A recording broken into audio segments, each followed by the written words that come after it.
देखिए, बीजेपी के दावों की बात करें तो बीजेपी तो तीसरी बार सरकार बनाने का पुरजोर दावा कर रही है। साथ ही साथ मैनिफेस्टो में उसने कहा कि 2100 रुपए दिए जाएंगे, जो बच्चियां हैं उनको स्कूटी दी जाएगी। इसके अलावा बहुत सारे दावे और वादे यहाँ पर किए गए हैं।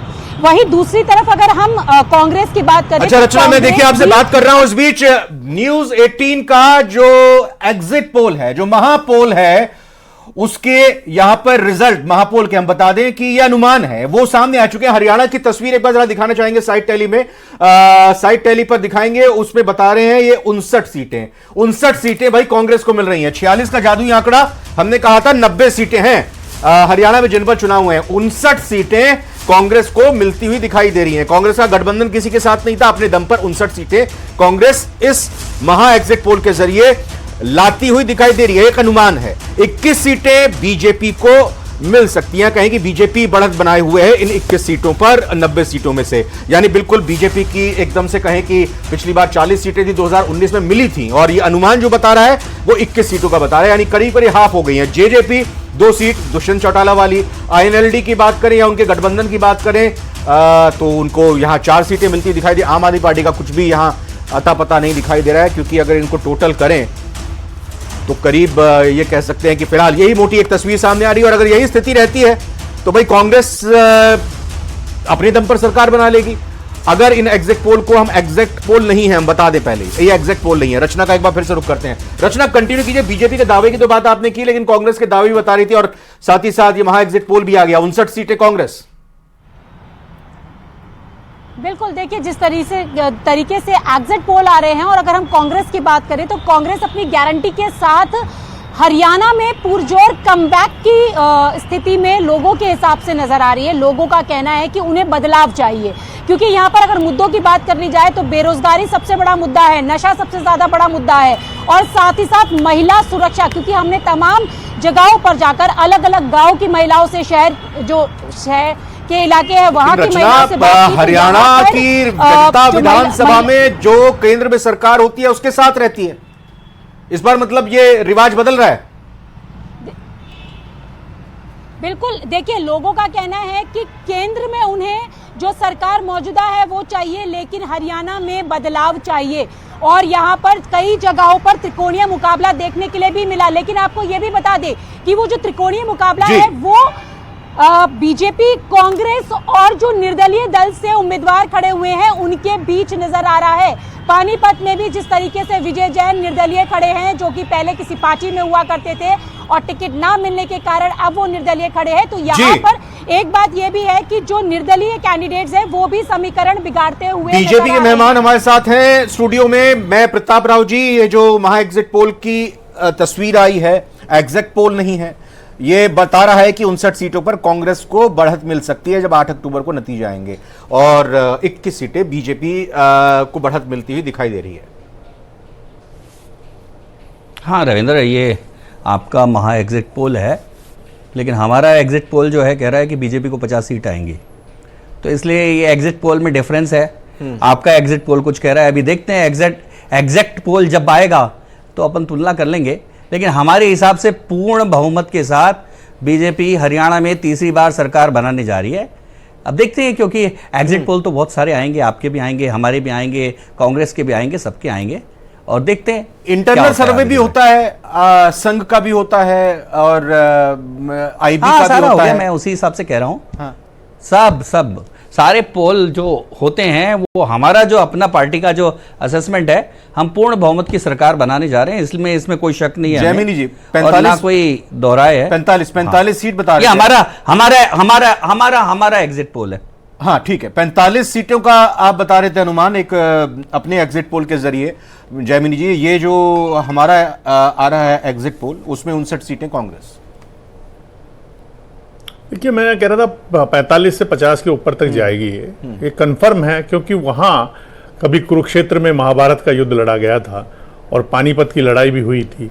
तो आपको इतिहास याद होगा कि हरियाणा का जो फैसला होता है वो बहुत अहम होता है, और जिस तरीके से कुरुक्षेत्र में धर्म की जीत हुई थी, कहीं न कहीं वो जो मिथ्या जो एक चलाया गया था एजेंडा, वो कहीं न कहीं टूटा है। चाहे गो हत्या के मामले में हो, चाहे गोकसी के मामले में हो, और कहीं न कहीं जो एक ओवर मैं कहूंगा कि प्रोजेक्ट किए गए इश्यूज बीजेपी की तरफ से उनसे इरिटेट हो गया, क्योंकि हरियाणा का आदमी साफ सपाट पिच पर खेलना पसंद करता है, उसे गोल गोल बातें पसंद नहीं आती है। और बीजेपी का जो एक थिंक टैंक है वो हरियाणा में वो प्रयोग कर रहा था जो प्रयोग वो महाराष्ट्र में करते हैं, जो प्रयोग वो यूपी में करते हैं, जहां भारी भारी शब्दों से आप सब्जेक्ट को घुमा सकते हो। हरियाणा वाले को सीधी बॉल आती है, सीधा छक्का मारना आता है, वो राउंड बॉल पे खेलना नहीं चाहता। तो कहीं न कहीं बीजेपी का जो थिंक टैंक है वो रीजनल जो कंडीशंस है उनको भांपने में चूक गया। सर आपकी बात करते करते देखिए दूसरा भी आंकड़ा सर को ही रखिए, इसी विंडो को रखिएगा। ये देखिए जम्मू कश्मीर का भी आ गया है, एक तरफ राजस्थान का है, दूसरी तरफ जम्मू कश्मीर की भी स्थिति आ गई है 90 सीटों की।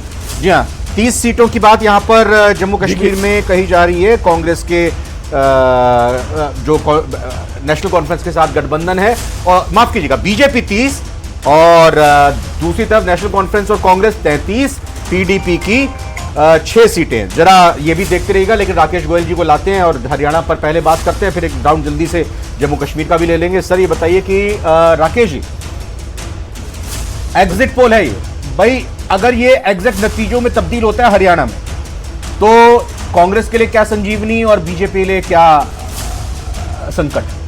देखिए रविंद्र जी, एग्जिट पोल बिल्कुल जैसा आपने दिखाया कि कांग्रेस को बढ़त देता हुआ नजर आ रहा है, तो मुझे लगता है शायद जो कांग्रेस की जो घोषणा, अगर ये कमोबेश ऐसा ही रहता है तो जो कांग्रेस की घोषणा रही महिलाओं के लिए कि फ्री, जो गरीब लोग हैं उनको प्लॉट देंगे, उनको 2000 रुपए 18 साल से ऊपर की महिलाओं को देंगे, और इस तरीके काफी सारी अन्य लुभावनी चीजें जो दी गई। वैसे तो सभी पार्टियों ने ऐसी ऑफर की, ऐसी लुभावनी चीजें दी, पर मुझे लगता है इसमें कांग्रेस का शायद जादू चलेगा या चल चुका है आपके एग्जिट पोल के हिसाब से। पर मुझे नहीं लगता बीजेपी की इतनी खराब स्थिति होने वाली है। ये मुझे लगता है इसमें आंकड़ों में चेंज होगा। 8 तारीख को ये नतीजे भाजपा के पक्ष में कुछ पॉजिटिव होते हुए नजर आएंगे। अच्छा देखिए, थोड़ा सा आंकड़ा बदला है जम्मू कश्मीर का। मैं जैमिनी साहब 29 बीजेपी, नेशनल कॉन्फ्रेंस और कांग्रेस 33, पीडीपी 6, अदर्स 22।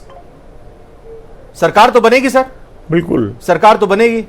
देखिए निश्चित रूप से जो मैंने कहा ना कि वहां एक ऐतिहासिक फैसले का एक गौरवमय पल है लोकतंत्र का। हाँ। और उसमें अगर जो नरेंद्र मोदी ने तमाम राष्ट्रीय अंतर्राष्ट्रीय अवरोधों को, बाधाओं को दूर करते हुए धारा 370 को हटाया, 35A को हटाया, उसके समर्थन में अगर जो निर्दलीय आते हैं और बीजेपी मिलकर अगर वहां सरकार बनाती है, तो इससे बड़ी जीत भारत के लोकतंत्र में आज से 75 साल के इतिहास में नहीं हुई कि भारत की जनता आज भी उनके अंदर लोकतंत्र में विश्वास है और जो सही काम करता है, जो जनहित के मुद्दों को देखता है, उसके पक्ष में मतदान करता है। तो इसमें अदर्स का फैक्टर बहुत इंपॉर्टेंट रहेगा और अदर्स को साधने में भाजपा बहुत माहिर है। तो निश्चित रूप से ये पूरी दुनिया के सामने अगर जम्मू कश्मीर में बीजेपी सरकार बनाती है तो इससे बड़ी जीत मैं कहूंगा कि बीजेपी की आज तक नहीं हुई। राकेश, ये फ्रैक्चर्ड ये बिखरा हुआ एग्जिट पोल का आंकड़ा क्यों? देखिए वहां पे जम्मू कश्मीर के अंदर के क्षेत्रीय पार्टियां बड़ी स्ट्रांग है अपने आप में और काफी निर्दलीय भी उम्मीदवार थे कुछ लोग। तो सर मेरे को एक ब्रेकिंग पढ़नी है, ब्रेकिंग बतानी है दर्शकों को। कांग्रेस को पूर्ण बहुमत मिल रहा है एग्जिट पोल में, ये न्यूज 18 राजस्थान के जरिए बताते हुए आपको इस एग्जिट पोल के जरिए 59 सीटों पर कांग्रेस बढ़त बनाती हुई दिख रही है। बीजेपी को 21 सीटों की बढ़त इन एग्जिट पोल के नजरिए से जताया जा रहा है। आईएनएलडी को 4 सीटों पर बढ़त मिलती हुई दिखाई दे रही है। 90 सीटों में से 59 सीटों पर कांग्रेस बढ़त बनाए हुए है, 21 सीटों पर बीजेपी पूर्ण बहुमत इस महा एग्जिट पोल के जरिए हरियाणा में कांग्रेस को मिलता हुआ दिखाई दे रहा है। सर राकेश जी बताइए, आप ये जानकारी दे रहे हैं कि 22 सीटें इंडिपेंडेंट के पास इस एग्जिट पोल के जरिए, ये बिखरा हुआ आखिर क्यों? देखिए इंडिपेंडेंट भी है इस 22 के अंदर और कुछ क्षेत्रीय पार्टी जैसे वहां अपनी पार्टी है वो भी 5-7 सीटों पर वो मुझे लगता है प्रभाव अपना छोड़ती है। इस तरह और भी अन्य पार्टियां हैं, कुछ निर्दलीय हैं। तो ये अब देखना होगा कि ये किसके साथ जाते हैं, क्योंकि मुझे लगता है शायद अगर बीजेपी और जिस तरीके से आपके आंकड़े दिखा रहे हैं कि 30 तक बीजेपी टच कर रही है और 33 अगर एनसीपी और ये कांग्रेस अगर मिलके करती है। प्रताप राव जी ये मतलब एक चर्चा होती है कि जहां बहुमत है बीजेपी की सरकार वहां तो बनी रही है, लेकिन जहां बहुमत नहीं है वहां तो बनेगी जम्मू कश्मीर। रविंद्र जी ये आप अपने ढंग से ले सकते हैं, लेकिन जो जम्मू कश्मीर के जो रिजल्ट हैं वो ये बता रहे हैं कि निश्चित तौर पे कांग्रेस, एनसीपी और पीडीपी जैसी पार्टियों को कुल मिलाकर जी। वहां की जनता ने नकार दिया है। ओके, जो लोग जम्मू कश्मीर को देश से अलग करना चाहते थे, जो लोग धारा 370 वापस लाना चाहते हैं, जी। जो लोग एक अलग जी। विशेष सुविधा चाहते हैं, उन लोगों को ठुकरा दिया है वहां की जनता ने। सर बहुत बहुत धन्यवाद चाहूंगा आपका और करना चाहूंगा आप चारों मेहमानों का। आज मेरे पास वक्त इतना ही है और हरियाणा और साथ ही जम्मू कश्मीर की यहां पर तस्वीर दिखाई। तीनों मेहमानों का बहुत बहुत धन्यवाद, बहुत बहुत शुक्रिया। ये एग्जिट पोल नतीजे 8 तारीख को आएंगे, 8 अक्टूबर मंगलवार का दिन। किसका मंगल होगा हरियाणा में, कौन दंगल में जीतेगा जम्मू कश्मीर में, न्यूज़ 18 राजस्थान पर लाइव कवरेज जरूर देखिएगा और राजस्थान की खबरें तो हम आपको पल पल की देते हैं। नमस्कार।